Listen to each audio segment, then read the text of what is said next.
Topic natin ngayong araw na to, masakit bang inyong mga tuhod? Imasahe ang masakit na tuhod. Nararamdaman nyo ba ito? Masakit yung tuhod nyo, parang naiipit lalo na pag umaakyat ng hagdanan. Parang matigas dun sa may tuhod, mahirap itiklop, minsan mainit, tapos magapa. May mga dahilan bakit sumasakit ang ating tuhod. Tignan ninyo kung alin dito ang dahilan ng sa inyo. Number 1, yung pinakapangkaraniwan, yung tinatawag natin na osteoarthritis. Mararamdaman nyo, hirap itiklop yung inyong tuhod, matigas pag naglalakad. Ito ay dahil umiedad na tayo o sobrang gamit, sobrang sipag, ika nga. Number 2 na dahilan, bursitis. Ito, namamaga yung tuhod ninyo. Mainit, masakit. Tinatawag din itong housemaid's knee or clergyman's knee. Kasi laging nakaluhod yung mga tao na mahilig lumuhod sa baldosa kapag naglilinis. Yan ang nangyayari. Yung tinatawag na bursa, meron tayong mga bursa sa ating tuhod. Parang bulsa. Merong maliit na lagyanan o supot doon na ang laman ay liquid. So ito ay namamaga, dumadami yung liquid sa loob, so nagiging mapula, mainit, masakit. Number 3, may tinatawag din na runner's knee. Sa harap ng tuhod, masakit. Pag upo, lalo sasakit. Tapos, pag umaakyat kayo ng hagdan, may tumutunog, parang krik, krik, krik. So, matunog pag akyat ng hagdan. Tinatawag din itong patellofemoral pain syndrome. Kasi dahil sa sobrang pagtakbo, paglalakad, matagal na pagtayo, at ang iba pang dahilan, mahina yung mga muscle dun sa may hita o kaya naman hindi pantay yung posture ng kaliwa at kanang bahagi ng katawan. Number 4, medyo common din to, yung tinatawag na gout or pseudo-gout. Matigas, mapula, mainit, sobrang sakit ng inyong tuhod. Yung pseudo-gout, ito dahil sa tinatawag na calcium pyrophosphate, hindi dahil sa mga tinik mula dun sa inyong gout. Number 5, may tinatawag din na referred pain. Sa iba talaga, yung umpisa ng sakit, pero doon nyo nararamdaman sa inyong tuhod. Number 6, kailangan dalhin sa doktor kapag impeksyon ang dahilan. May kailangan kayong bigyan ng antibiotics. So, iyon kailangan agad sa doktor. May tinatawag din, yung tinatawag nating number 7, Baker's cyst, o yung popliteal cyst sa likod ng inyong tuhod. Yung nasa likuran ba, doon sa may alak-alakan. So, may tinatawag din na gano'n. Number 8, yung torn meniscus. Ito, may kutsyon kasi yung ating tuhod. Pag bigla tayong naikot, natapilok, napatid doon, nasisira yung parang kutsyon doon, kaya torn meniscus. At yung iliotibial band syndrome, nandun yan sa gilid ng ating binti. Doon, sa gilid ng ating hita pala. Hita. Ito dahil sa mga pagtakbo na palagi o pagbabiking, kaya masakit yung iliotibial band syndrome natin. Tuturuan ko kayo paano magmasahe. Mag-self-massage ng isang masakit na tuhod. Hindi porket masakit ang tuhod ninyo, ayun lang ang inyong imamasahe. Sinabi ko po ang dahilan ay pwedeng mahina yung mga muscle dito sa ating paa or dun sa ating tinatawag na binti at saka sa ating hita.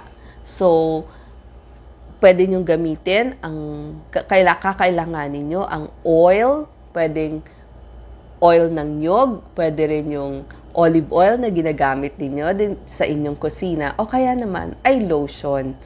Pwede yung mga Johnson's Baby Lotion. So, tatanungin nyo, lamig ba ang dahilan ng pagsakit ng inyong tuhod? May tinatawag na trigger point pain. Ito ay dahil sumisikip o tumitigas yung mga muscle fibers o yung hibla ng ating muscle. Gaano kadalas pwedeng gawin to?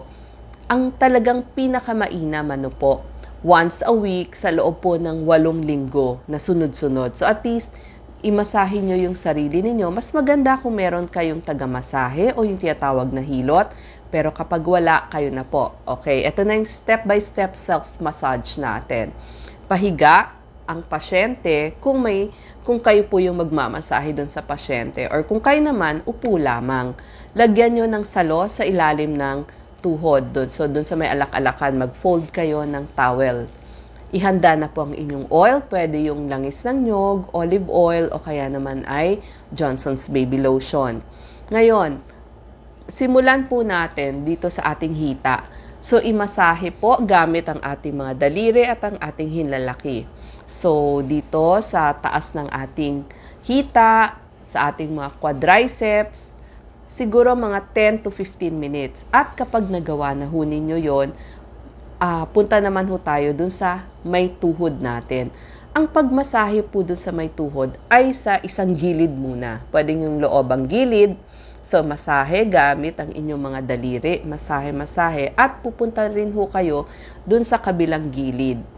Pag nagawa nyo na ho, dun sa paligid din ng inyong patela o yung tinatawag na buto dun sa harapan ng inyong tuhod o yun po dun sa inyong knee. Iikutan nyo rin po kasi makikita nyo meron ho mga tendons doon. So, daanan nyo ho ng inyong mga daliri. Pwede po ito ang gamit or ang inyong hinlalaki. Pagtapos na ho doon sa inyong tuhod, bababa ho tayo sa binti. Ang paghagod, ang pagmasahe, paakyat ho lagi papunta sa inyong chest. So, paakyat, imasahe, inid. Pwede pong gamitin ito or pwede rin ho, kung nakaupo kayo, pwede rin, yun yung gagamitin ninyo doon sa pagmasahe ng inyong hita at sa inyong binti. Ngayon, dun sa sinabi ko, sino ho yung mga doktor na pwede nyong puntahan? Siyempre, kailangan po ipapadiagnose din natin ano yung dahilan ng sakit ng ating knee. Ang mga doktor po, ang tawag po ay rheumatologist. So, ito po yung gumagamot ng mga osteoarthritis at iba pang mga rheuma. Pwede rin po ang rehab medicine doctor, lalo na kapag napakakirot, sila po ang magpe-prescribe ng physical therapy na gagamitin sa inyo. Kakailanganin nyo rin ho ang tulong ng physical therapist. Sila ho yung mag-exercise, mag-stretching sa inyo at gagawa ng iba pang iniutos ng rehab medicine doctor. At pwede rin ho yung orthopedic surgeon, lalo na kung nagduda kayo na baka pudpud na ho yung tuhod nyo, kailangan na ng opera, or sa tingin ninyo na tapilo kayo or na aksidente kayo, orthopedic surgeon din po ay pwedeng puntahan. May mga risk factors bakit sumasakit ang tuhod ng isang tao. Maaring mabigat or overweight, mahina yung muscle, or dahil sa klase ng trabaho niya or nag-i-sports din siya. Ngayon, paano iiwas na magkaroon ng ngipin? Ano ba yung mga prevention? Tamang timbang, wag hong masyadong mabigat ang timbang, mag-i-stretching bago magtrabaho or bago mag-sports, mag-exercise para lumakas. Lagi ko nga pong sinasabi, palakasin ang muscle sa hita at sa binti. Laging magsusuot ng rubber shoes kapag tumatakbo, naglalakad, nag-hiking, nagbabiking. Siguraduhin po na yung swelas ng ating sapatos ay malambot yung kutsyon. At baka kailangan din natin ng mga assistive devices katulad ng mga braces. So again, ang gamutan, ipapahinga kapag sobrang sakit, i-ehersisyo, tamang timbang o magpapapayat kapag overweight tayo. Kailangan din natin ng physical therapy na sipagan natin ang paggawa ng physical therapy natin. Magbabalik-balik tayo dun sa rehab center. Tapos pag nabigyan ho kayo ng assistive devices katulad ng mga braces or tungkod, gamitin ho natin. May mga ibibigay hong gamot ang inyong mga doktor, either yung rheumatologist, yung rehab medicine doctor, or yung orthopedic surgeon. At pwede ho yung mga gel na pinapahid katulad ng mga diclofenac gel kapag talagang makirot. Ngayon, tatanungin nyo ako, pwede ba yung hot compress or cold compress? Yes, depende po kung alin yung mas nakakawala ng kirot. Usually, kung bago kayo maglakad, mag-exercise, magtrabaho, nakakatulong po yung mga warm compress. So, yung hot water rubber bag, pwede hong bilhin yan sa mga butika, lalagyan lang ho ng mainit na tubig, tapos babalutin ng tuwalya para wag masyadong mainit. Lalagyan po natin yung ating tuhod, 10 to 15 minutes lamang po, wag pong mas matagal doon. Or pwede rin po kung sobrang sakit talaga, sa iba naman, mas okay din yung malamig or yung cold compress sa bolsa de rielo, lalagyan ng yelo. Ibalot din ho muna, wag hong ididiretso din sa ating skin kasi masakit yon. So yan ho yung mga pwedeng makatulong kapag masakit ang ating tuhod. So pwede po ang knee massage for knee pain. Salamat po.